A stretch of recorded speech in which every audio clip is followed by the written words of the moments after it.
सरदार पटेल क्यों नहीं हमारे प्राइम मिनिस्टर बने? पहले दलित राष्ट्रपति वो बने। दोस्तों बहुत बहुत स्वागत करता हूं आप सभी का। आज हम बात करने जा रहे हैं कंगना रनौत की। मुझे लगता है कि अगर अमृतकाल का इतिहास लिखा जाएगा तो स्मृति ईरानी और उसमें कंगना रनौत का अध्याय ज़रूर होगा।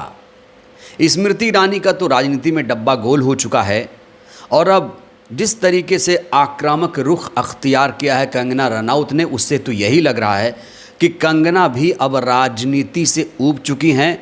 उनका भी राजनीति से अब मन बिल्कुल भर चुका है, क्योंकि कंगना रनौत अब बीजेपी आला कमान की ही पोल खोल रही हैं।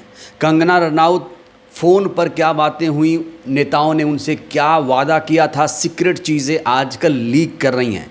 बड़ा सवाल ये है, क्या कंगना रनौत अब राजनीति नहीं करना चाहती हैं? क्या अब वो भी स्मृति ईरानी की ही तरह बॉलीवुड में फुल टाइम काम करना चाहती हैं?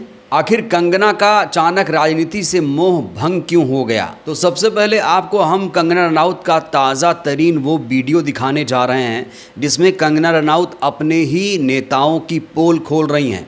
कंगना रनौत का एक वीडियो इस समय सोशल मीडिया पर तेज़ी से वायरल हो रहा है, जिसमें वो ये बात करते हुए आ रही हैं कि मुझे जब टिकट के लिए ऑफ़र दिया गया था, यहाँ उन्होंने ऑफ़र शब्द का इस्तेमाल किया और कहा उन्होंने कि जब बीजेपी की तरफ से उन्हें फ़ोन गया, बीजेपी आला कमान की तरफ से उन्हें फ़ोन गया, तो कहा गया कि कंगना आपको हम टिकट दे रहे हैं, बस आपको 60-70 दिन काम करना होगा।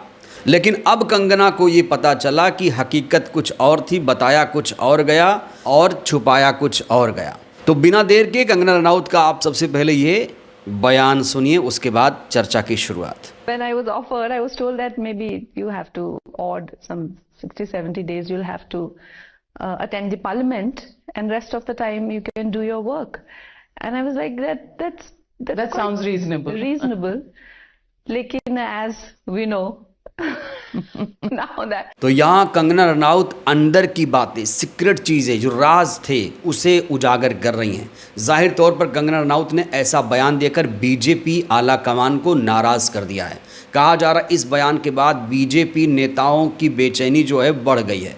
और आपको यहाँ बताना बहुत ज़रूरी है कि कंगना रनौत जो है वो मोदी की प्रिय सांसद हैं। ठीक वैसे ही जैसे स्मृति ईरानी मोदी की प्रिय सांसद थीं, प्रिय नेता थीं, वैसे कंगना भी कहा जा रहा है कि मोदी की प्रिय नेता हैं।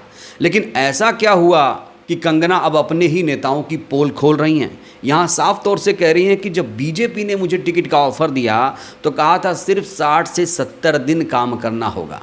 2024 चुनाव से पहले कंगना को ये ऑफ़र दिया गया था।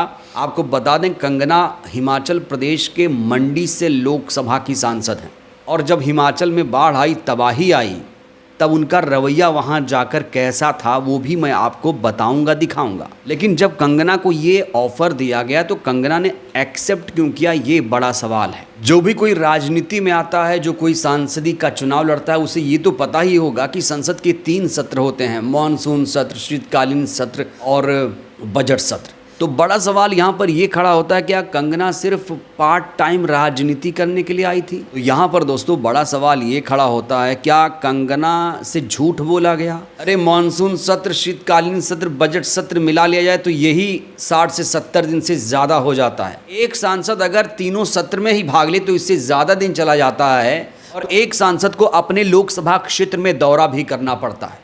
और दौरा किस तरीके से कंगना करती हैं, किस तरीके से वो लोगों से मिलती हैं, ये वीडियो भी मैं आपको दिखाऊंगा। लेकिन यहाँ पर जिस तरीके से कंगना ने बीजेपी की पोल खोली है उससे साफ तौर से लग रहा है कि कंगना अब राजनीति में नहीं रहने वाली हैं। उनका जो दिन है कहीं ना कहीं वो बुरा चल रहा है।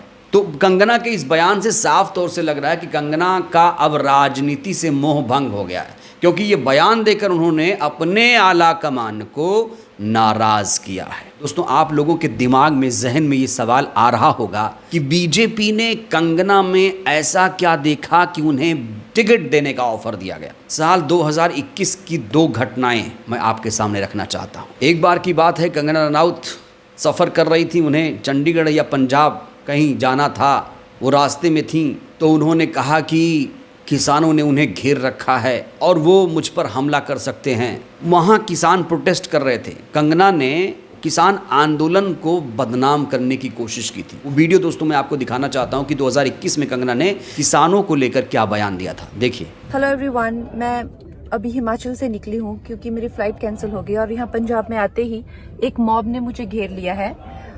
वो खुद को किसान कह रहे हैं और मुझ पे अटैक कर रहे हैं, गंदी गालियां दे रहे हैं और मुझे जान से मार देने की धमकी दे रहे हैं। तो इस देश में ये इस तरह का मॉब लिंचिंग हो रहा है सरेआम। अगर मेरे साथ सिक्योरिटी ना हो तो क्या हालात होंगे यहाँ पे और किस तरह से चीजें होंगी। It is unbelievable, the situation here is unbelievable.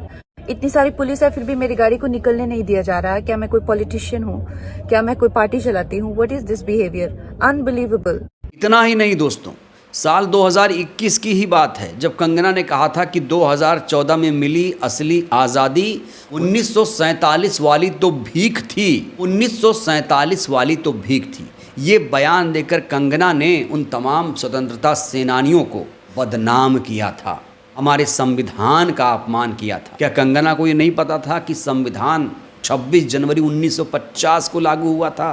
तो कंगना ने जब ये कहा कि 2014 में आज़ादी मिली तो ये बात बीजेपी को बहुत पसंद आई। और जब भी किसान आंदोलन होता है तो आप जानते हैं कि सरकार का रवैया क्या होता है। जब भी आंदोलन होता है सरकार उस आंदोलन को कुचल देती है। तो जब किसानों को लेकर वो बयान दिया, जब कहा कि 2014 में आज़ादी मिली, तो फिर सत्ताधारी पार्टी का जो सीना था वो 56 इंच का हो गया। उसके बाद कहा जा रहा है कि ये बीजेपी की फेवरेट बनती चली गई और इसके बाद इनको टिकट का ऑफर दिया गया। दोस्तों इतना ही नहीं, इन्होंने ये भी कहा था कि जो सरदार वल्लभ भाई पटेल थे वो पहले प्रधानमंत्री होने चाहिए थे। वो पहले प्रधानमंत्री इसलिए नहीं हुए क्योंकि उन्हें इंग्लिश नहीं आती थी। सरदार पटेल क्यों नहीं हमारे प्राइम मिनिस्टर बने? वो भी क्योंकि उनको इंग्लिश नहीं आती थी। तो 2014 वाला बयान और ये कहना कि पटेल साहब को अंग्रेजी नहीं आती थी बेहद हास्यास्पद है। ये सबसे बड़ा चुटकुला था। इतना ही नहीं, इन्होंने राम कोविंद साहब को राम कोविड कहा था। याद है आपको? राम कोविड साहब देश के पहले दलित राष्ट्रपति थे। हमारे प्रधानमंत्री जी ने जो है पहले, जब राम कोविंद जी आए, पहले दलित राष्ट्रपति वो बने। दूसरे के.आर. नारायणन पहले थे। Sorry for my misinformation. सांसद बनने के बाद अब इतनी बेचैन क्यों नजर आ रही हैं? क्या वाकई उनका राजनीति से मोह भंग हो गया है? मैं ऐसा क्यों कह रहा हूं दोस्तों? सबसे पहले ये बयान आप देखिए। अब जो उनकी परेशानी है उनके बयानों से साफ तौर से झलक रही है। यहाँ देखिए, मुझे 30-40 करोड़ का नुकसान हुआ, हिंदुत्व के लिए बोलने की मैंने कीमत चुकाई है। इन्होंने ये भी कहा है कि सांसद बनकर मज़ा नहीं आ रहा है। मतलब जो सांसद बनी है इनको मज़ा नहीं आ रहा है, क्योंकि कहा गया था कि भाई 60-70 दिन आप काम करेंगे, लेकिन अब 300-300 दिन काम कर रही हैं तो इनको अब मज़ा नहीं आ रहा है। पूरा बयान इनका इस तरह से था कि मैंने कभी सोचा नहीं था कि लोगों की सेवा करूँगी। ये समाज सेवा जैसा काम है जो मेरा बैकग्राउंड नहीं, मुझे इसकी आदत पड़ रही है, लेकिन मज़ा नहीं आ रहा है। कोई आता है और कहता है कि मेरी नाली टूटी है, ठीक कराओ। मैं कहती हूँ मैं सांसद हूँ, ये काम तो पंचायत का है। दोस्तों आपको याद होगा हिमाचल में मंडी में बारिश से भारी तबाही मची थी। कंगना ने वहाँ का दौरा किया था। जब वो वहाँ पर गई थी तो जहाँ लोग मातम में डूबे हुए थे वहीं कंगना हंस कर खिलखिलाते हुए बयान दे रही थी और कह रही थी कि मेरे पास कैबिनेट नहीं है, कैबिनेट होता तो हम कुछ कर पाते। इनके बयानों से ऐसा लगा कि ये मंत्री बनना चाहती हैं, इसलिए ऐसा बयान दे रही हैं। आपको याद दिला दें, मंडी से सांसद कंगना पहली बार अपने लोकसभा क्षेत्र में दौरा करने गई थी और जब वहाँ गई तो वहाँ की जनता बहुत ज़्यादा इनसे नाराज़ थी। ये वीडियो आप देखिए। दुनिया भर की आलोचना के बाद मंडी दौरे पे इन्हें आना पड़ा था, लेकिन यहाँ आकर मैडम ने चाहा कि अपना दोष कांग्रेस सरकार पर मढ़ दें, लेकिन मंडी की जनता ने इन्हें ऐसी क्लास लगाई थी कि मैडम की बोलती ही बंद हो गई थी। तो ये है कंगना का असली चेहरा। असली चेहरा यही है इनका कि इनका मन जो है वो पॉलिटिक्स में लग नहीं रहा है। इनसे वादा कुछ और किया गया था, इनसे करवाया कुछ और जा रहा है। क्योंकि आपको ये भी बता दें कि कंगना को पूरी लिबर्टी पार्टी में नहीं मिली हुई है।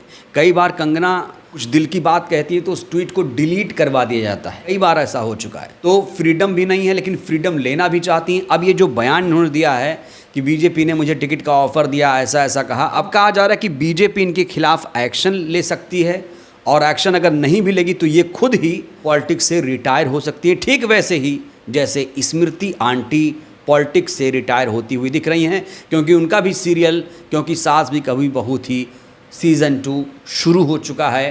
कहा तो ये जा रहा है कि स्मृति को रिप्लेस करके कंगना को लाया गया था, लेकिन कंगना का जो रवैया है कहा जा रहा है वो बीजेपी को रास नहीं आ रहा है। तो इसीलिए लोग कह रहे हैं कि कंगना अब राजनीति से ऊब चुकी हैं और राजनीति से उनका मोह भंग हो चुका है।